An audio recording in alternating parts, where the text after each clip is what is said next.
நேயர்கள் அனைவருக்கும் வணக்கம். இந்த கர்ணம் அப்படிங்கிற அமைப்பில் இப்போ நம்ம அடுத்ததாக இந்த பதிவில் பார்க்கக்கூடிய கர்ணம் எது அப்படின்னு பார்த்தீங்கன்னா கரசை கர்ணம்.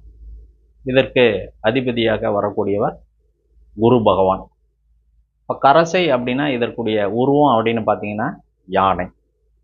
இப்போ இந்த யானை அப்படிங்கிறது என்ன அப்படின்னா, ஒரு சில நேரத்தில் இவங்களே தான் தலையில் மண்ணை அள்ளி போட்டுக்கொள்வது வழக்கம். சேரும் சகதியுமாக சில நேரத்தில் அவமானங்களை முதல்ல சந்திப்பாங்க. இது இவங்களுடைய குணாதிசயம். இவங்களுக்கு என்னென்ன அப்படின்னா, யார் ஒருத்தர் தப்பு செய்தாலும் அதை தட்டி கேட்கணும்னு தோணக்கூடிய ஒரு மனப்பாங்கு இவங்களுக்கு கண்டிப்பாக இருக்கும். ரெண்டாவது, இந்த குரு என்பது என்னென்னா, ரொம்ப நாள் குழந்தை பாக்கியம் அமைப்பு இந்த கன்னத்தில் பிறந்தவங்களுக்கு இருக்கிறதுக்கான வாய்ப்பு இருக்குது.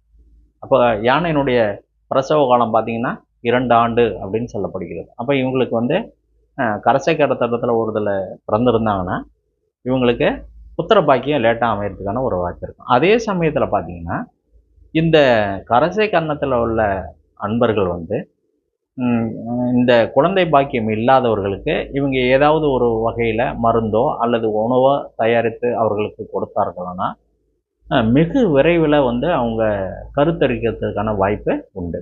இன்னொன்று பார்த்தீங்க அப்படின்னா, ஒரு உடலில் ஒருத்தருக்கு வெப்பமாக இருக்குது அப்படின்னா, அதிகமான வெப்பம் இருக்குது அப்படின்னா, இந்த கரசை கர்ணம் வரும் நாளில் உச்சி வேளையில் ஒரு கப்பு தயிரை எடுத்து அதை இவங்க சாப்பிட்டாங்க அப்படின்னா இவங்களுடைய வெப்பம் ரொம்ப குறைவதற்கான ஒரு வாய்ப்பு உண்டு.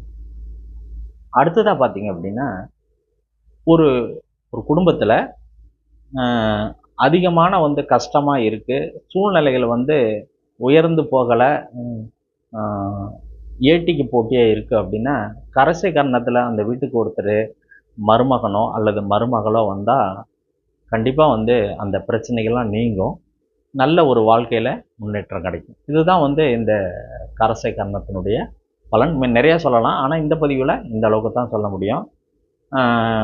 அனைத்து உள்ளங்களும் இந்த ஆன்லைன் அபிராமி அஸ்ட்ரோ சேனலை சப்ஸ்கிரைப் செய்து கொள்ளுமாறு அன்போடு வேண்டி விரும்பி கேட்டுக்கொள்கிறேன். நன்றி, வணக்கம்.